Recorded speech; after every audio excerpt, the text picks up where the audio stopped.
Malaysia tampil menggunakan pentas sidang kemuncak ASEAN Amerika Syarikat di Laos untuk menggesa pelaksanaan segera resolusi berkait gencatan senjata di Gaza bagi segera mengembalikan keamanan tanpa syarat tambahan. Mesej itu disampaikan dalam mesyuarat yang turut dihadiri Setiausaha Negara Amerika Syarikat Antony Blinken. Dalam ucapannya, Perdana Menteri terus menarik perhatian antarabangsa kepada kekejaman Israel di Gaza dan kini terarah kepada Lubnan dan mendesak serangan rejim Tel Aviv harus dihentikan segera. Terdahulu, Datuk Seri Anwar menerima kunjungan Blinken yang tiba di Vientiane untuk menghadiri sidang kemuncak ASEAN Amerika Syarikat ke-12. Dalam pertemuan dua hari ini, Perdana Menteri menggesa Washington menggunakan pengaruhnya untuk melaksanakan resolusi PBB yang mencadangkan 3 fasa gencatan senjata segera, kekal dan berkesan di Gaza. Mesej yang sama dan juga serangan berterusan Israel atas Lubnan turut dibangkitkan pada mesyuarat ASEAN Amerika Syarikat pagi tadi.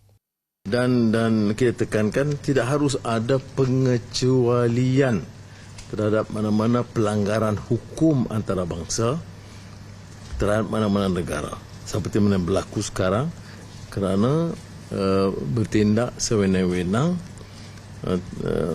termasuk kutukan Israel terhadap Setiausaha Agung Bangsa-Bangsa Bersatu dan menyebabkan keganasan dan pengeboman yang menyebabkan lebih 200 anggota United Nations juga turut terkorban selain dari 40,000 dari Gaza dan kini Lubnan.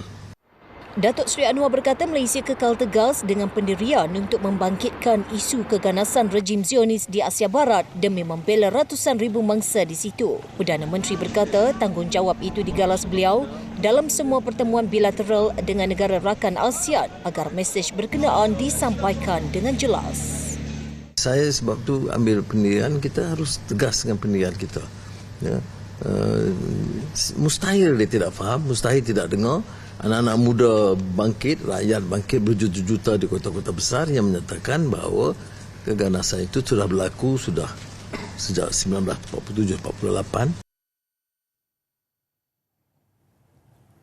Sementara itu, Blinken menyatakan kesediaan Amerika Syarikat untuk menghadkan bantuan ketenteraan kepada Israel bagi menangani isu kemanusiaan di Gaza. Katanya Israel mempunyai tanggungjawab memulihkan keadaan untuk membolehkan orang awam menjalani kehidupan biasa seperti sebelum ini.